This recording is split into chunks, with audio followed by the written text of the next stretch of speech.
اپنی بغل میں دبا لیا، ننگے پیر چل دیے۔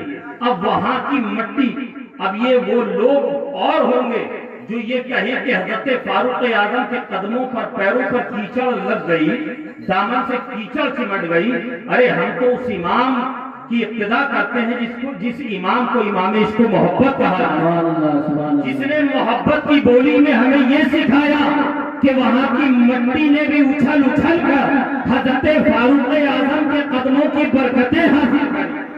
فاروق اعظم کے قدموں کی برکتیں اور دامن کی برکتیں وہاں کی مٹی حاصل کری۔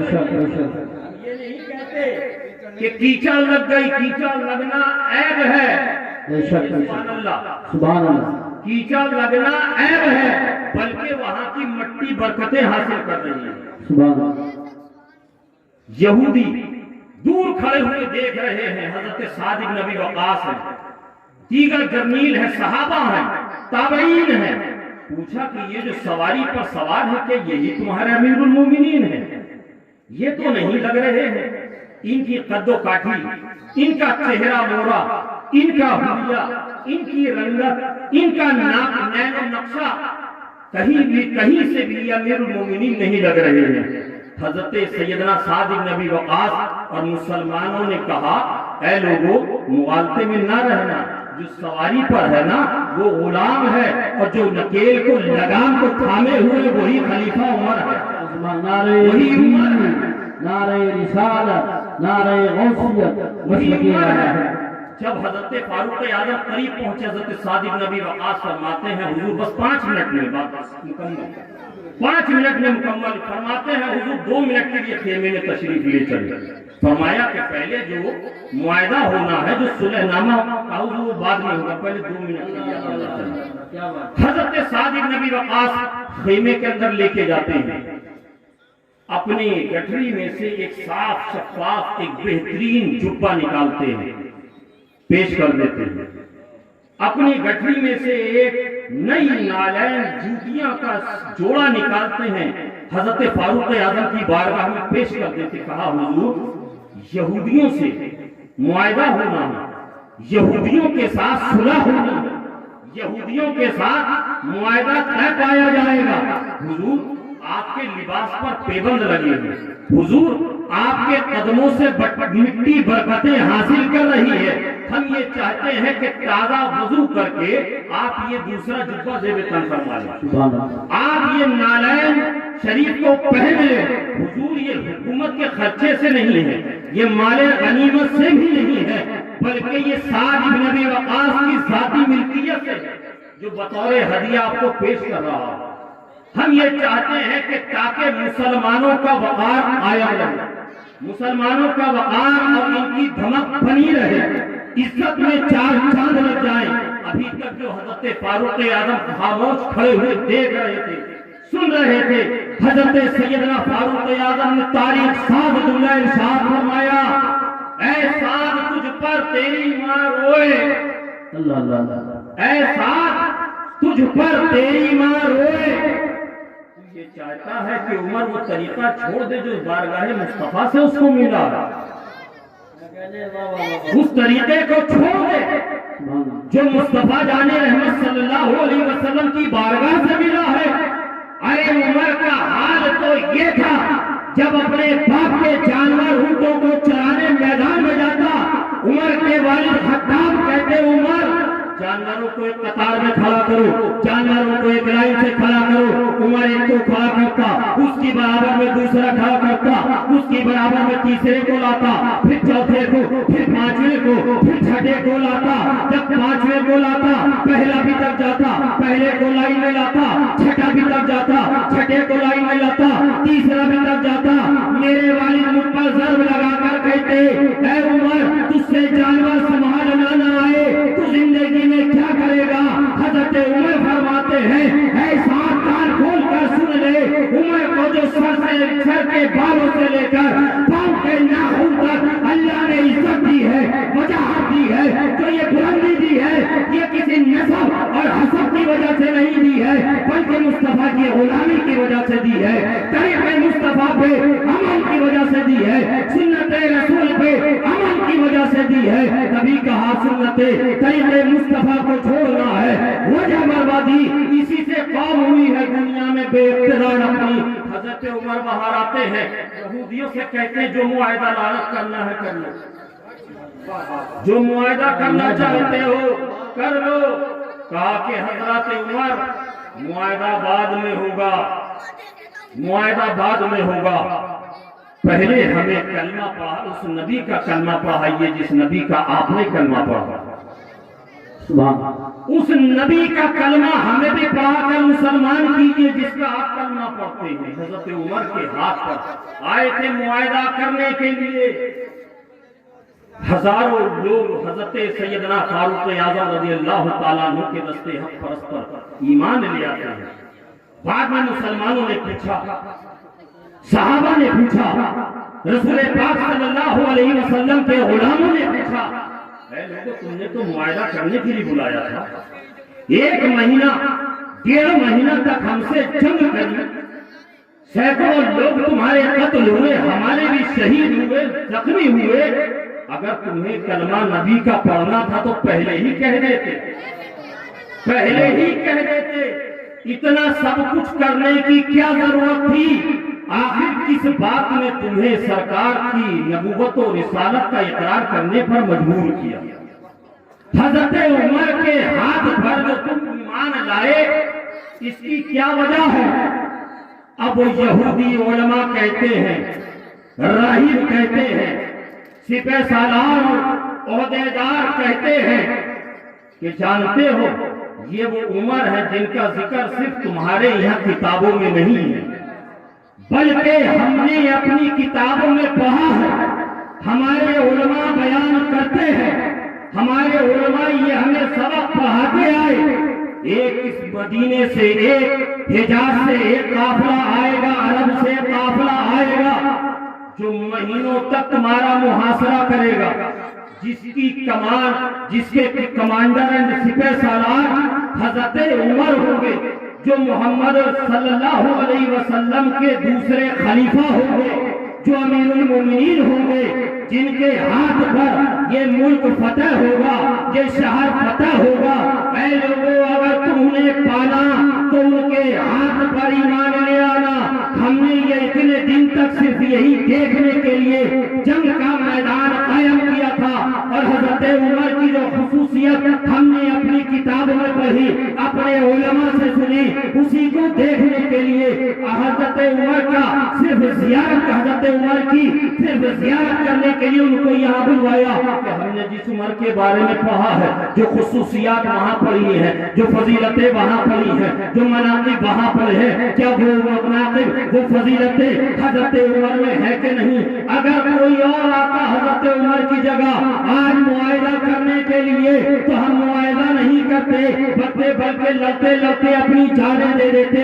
اب اعلیٰ حضرت امام عشق و محبت امام احمد رضا خان فاضل بریلوی رحمۃ اللہ علیہ کی زبان میں ملاحظہ فرماؤ، اعلیٰ حضرت فرماتے ہیں یا رسول اللہ تیرے غلاموں کا نقش قدم ہے راہ خدا، تیرے غلاموں کا نقش قدم ہے راہ خدا، ارے وہ کیا بہت سکے جو یہ سنا، کیا بہن سکے نعرہ رسالت لے کے چلے۔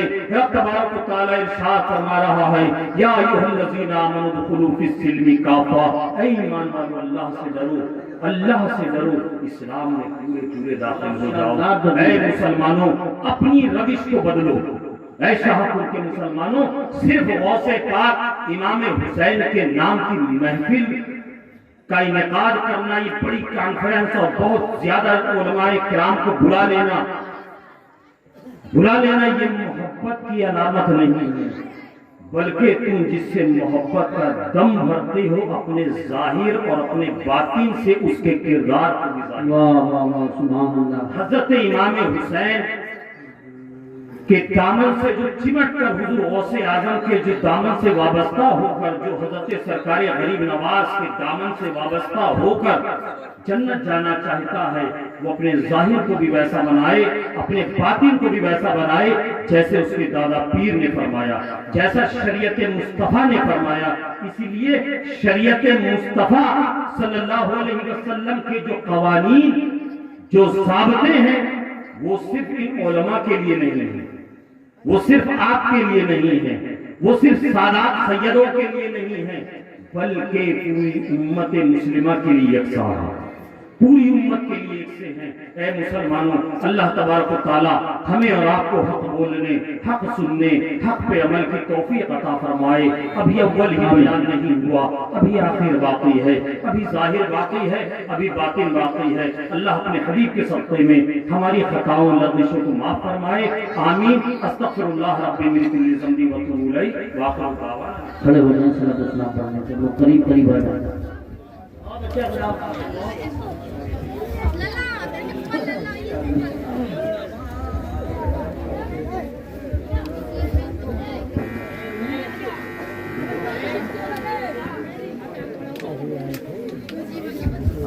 مصطفیٰ جانے مصطفیٰ حوصلہ، مصطفیٰ جانے مصطفیٰ حوصلہ۔